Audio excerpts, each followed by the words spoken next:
Hello' good morning guys. আজি মোৰ জন্মদিন, তাৰ কাৰণে আজি আহিছোঁ মন্দিৰলৈ। ৰাতিপুৱাই এয়া হনুমান মন্দিৰ আহি অলপমান পূজা দিব লৈছোঁ। এয়া পূজা ৰেডি কৰি আছে। মন্দিৰত আহি কিনে আজি আৰু দিলোঁ পূজা জন্মদিনৰ উপলক্ষে। এনেতো দিয়া হয়ে মাজে মাজে, আৰু অকলে আহিছোঁ যিহেতু অকলে ঘৰত। মোৰ মাও নাই, দেউতা আছে। দেউতাৰ ইমান গম নাপায় বাৰ্থডে বুলি, তো যিখিনি কৰিব লগা সেইখিনিয়ে। এয়া প্ৰসাদ হ'ল, পূজা হ'ল। এয়া মন্দিৰৰ বাউণ্ডাৰী, কিমান যে ধুনীয়া পৰিৱেশ। এয়া মোৰ পূজা হৈ গ'ল, এতিয়া যাম ডিউটিলৈ।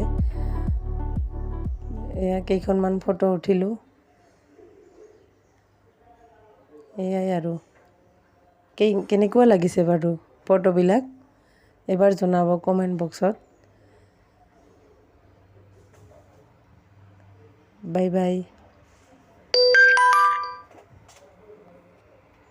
এতিয়া আহি আৰু ডিউটিত আহিলোঁ, আহি পেলাই ডিউটিত ফটো উঠিলোঁ। এনেই আজিৰ দিনটো এনেকৈ গ'ল বাৰ্থডে বুলি আৰু।